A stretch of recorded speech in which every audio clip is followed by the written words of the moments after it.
തീരുമാനിച്ചതാണ്. എനിക്ക് പറയാനുള്ളത് ഇതിനെക്കുറിച്ച് അന്വേഷണം വയ്ക്കണം. ഇതെന്താണ് യാഥാർത്ഥ്യം? ജാതി നോക്കിയിട്ടാണ് പറയുന്നതെങ്കിൽ തെറ്റ്. പക്ഷേ CPM-ന്റെ സംസ്ഥാന കമ്മിറ്റി മെമ്പർക്ക് PhD കിട്ടി. വാഴക്കുല എന്ന പ്രസിദ്ധമായ വിപ്ലവ കവിത എഴുതിയത് വൈലോപ്പള്ളിയാണ് എന്നാണ് അതിൽ എഴുതി വെച്ചിട്ടുള്ളത്. അപ്പൊ നമുക്ക് അതാണ് വിശ്വസിക്കാൻ തോന്നുക. അതല്ലെങ്കിൽ അത് ഗൗരവമാണ് എന്ന് പറഞ്ഞാൽ PhD തീസിസ് മുതൽ സാധാരണ കോളേജുകൾ വരെയുള്ള വിദ്യാഭ്യാസം താറുമാറായി. കൃഷി മുഴുവൻ താറുമാറായി. ഇപ്പൊ നെൽകൃഷിയുടെ സ്ഥിതി, നെൽകൃഷി കണ്ണൂർ വളരെ കുറവാണ്.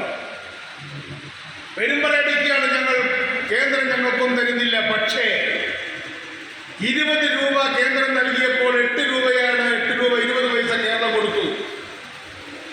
കേന്ദ്രം ഓരോ ഉറുപ്പിക കൂട്ടും തോറും ആ 8 രൂപ 20 പൈസ എന്നുള്ളത് 5 രൂപ 20 പൈസയായിട്ട് കേരളം കുറച്ചു.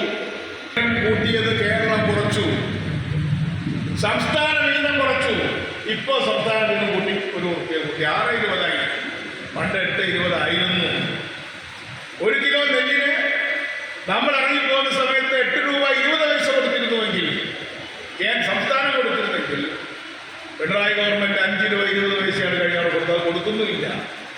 ചിങ്ങത്തിൽ പോയ നെല്ലിന് നഗരത്തിൽ പോലും വില കിട്ടില്ല. ഒരു പീറക്കടലാസ് ഷീറ്റ്. എന്താണ് പഞ്ചായത്ത് രാജിന്റെ സ്ഥിതി? പഞ്ചായത്ത് രാജിന് പ്ലാനിന്റെ 25% കൊടുക്കുമെന്നാണ് വകുപ്പ്. പക്ഷെ പ്ലാൻ ഉണ്ടെങ്കിലല്ലേ 25% ഉണ്ടാവുള്ളൂ. 30,000 കോടിയുടെ പ്ലാൻ 8 വർഷമായിട്ട് കൂടിയില്ല. കൊടുക്കേണ്ടത് വഴി 7,500 കോടിയാണ്. 30,000-ന് 25% കൊടുത്തത് 4,000 കോടി, 5,000 കോടി താഴെയാണ്. പഞ്ചായത്ത് രാജിനെ തകർത്തു, കോഓപ്പറേറ്റീവിനെ തകർത്തു, കാർഷിക മേഖലയെ തകർത്തു, നെല്ല് സംഭരണം തകർത്തു, ഉന്നത വിദ്യാഭ്യാസ മേഖലയ്ക്ക് വിലയില്ലാതായി. ഈ കേരളം തകർന്നതുപോലെ മറ്റു സംസ്ഥാനങ്ങൾ സിസ്റ്റങ്ങൾ തകർന്നത് എവിടെയെങ്കിലും ഉണ്ടോ? ആരോഗ്യമന്ത്രി ഒരു സിസ്റ്റത്തിന്റെ തകരാറാണ്. നിങ്ങൾ സിസ്റ്റത്തെ സിസ്റ്റമാറ്റിക്കായി കൊന്നു. പക്ഷെ നിങ്ങൾ മതേതരവാദികളാണ്. അത് നമ്മൾ സഹിച്ചേ. ഫാസിസത്തിനെതിരായ പോരാട്ടത്തിൽ അണിനിരക്കേണ്ട ആളുകളാണ്. മതേതരവാദികളുടെ ഭരണം പരമദയനീയമാണ്. അങ്ങനെ ഇരിക്കുമ്പോഴാണ് നമ്മുടെ CPM-കാർക്ക് ഇപ്പോൾ ഒരു ഐഡിയ വന്നത്. നമ്മൾ ഈ ഫാസിസമൊക്കെ കേന്ദ്രത്തിൽ ഭരിക്കുന്നുണ്ടൊക്കെ ശരിയാണെങ്കിലും കിട്ടുന്ന കാശ് വാങ്ങിക്കുന്നതിൽ വല്ല കുഴപ്പമുണ്ടോ? അങ്ങനെയാണ് ശിവൻകുട്ടിയെ മുൻനിർത്തിക്കൊണ്ട് PhD വാങ്ങിക്കാൻ ഒപ്പിട്ടു. അപ്പോഴാണ് CPI-ക്കാർക്ക് വൈകി വന്ന ബുദ്ധി അവർക്ക് മനസ്സിലായി. അവർ ക്യാബിനറ്റ് യോഗത്തിൽ ചോദിക്കുകയാണ്. നിങ്ങൾ ആലോചിച്ച് നോക്കൂ, ഒരു മന്ത്രി, അത് റവന്യൂ മന്ത്രി ചോദിക്കുകയാണ്, PM-ശ്രീ ഒപ്പിടുന്നതിനോട് ഞങ്ങൾക്ക് വിരോധമുണ്ട്, ആ ചർച്ച ഇപ്പോൾ ആവശ്യമില്ല എന്ന് പറഞ്ഞപ്പോൾ നേരത്തെ ഒപ്പിട്ടിരിക്കുന്നു. എൻ്റെ CPI-ക്കാര നാണത്തിന്റെ നിഴലുണ്ടെങ്കിൽ ഈ മന്ത്രിസഭയിൽ നിന്ന് രാജിവെച്ചിറങ്ങിപ്പോണ്ടേ. പിന്നെ പെട്ടെന്ന് ഇറങ്ങിപ്പോകാൻ പറ്റില്ല. ഒരുപാട് ബാധ്യതകളുണ്ട്. PM-ശ്രീയിൽ ഒപ്പിട്ടാലുണ്ടാകുന്ന ഗുണം മുഴുവൻ കിട്ടി, ദോഷം പുറകെ വരും. ഇന്നലെ വന്ദേ ഭാരത് ട്രെയിനിൽ കുട്ടികളെ കൊണ്ട് RSSന്റെ ഗണഗീതം പാടിച്ചത് വിദ്യാർത്ഥിനികളെ കൊണ്ടല്ലേ? PM-ശ്രീ എന്ന് പറഞ്ഞാൽ അതാണ് യഥാർത്ഥ PM-ശ്രീ. ആ PM-ശ്രീക്കാണ് നിങ്ങൾ ഒപ്പിട്ടത്.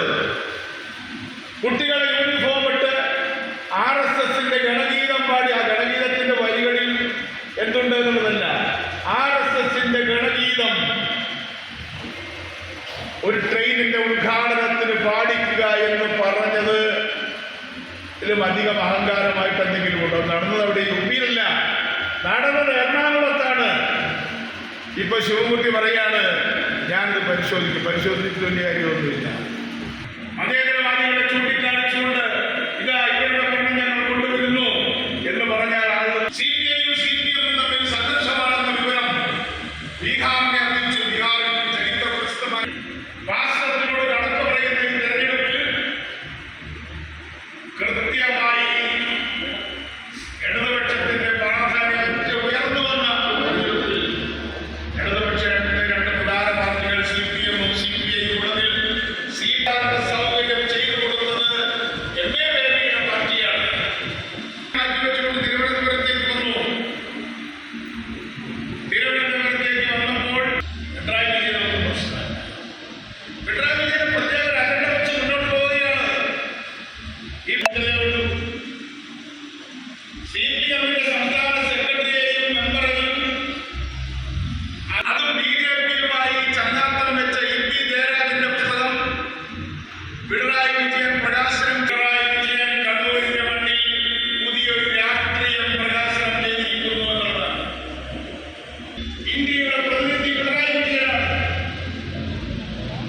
ഇന്ന് പല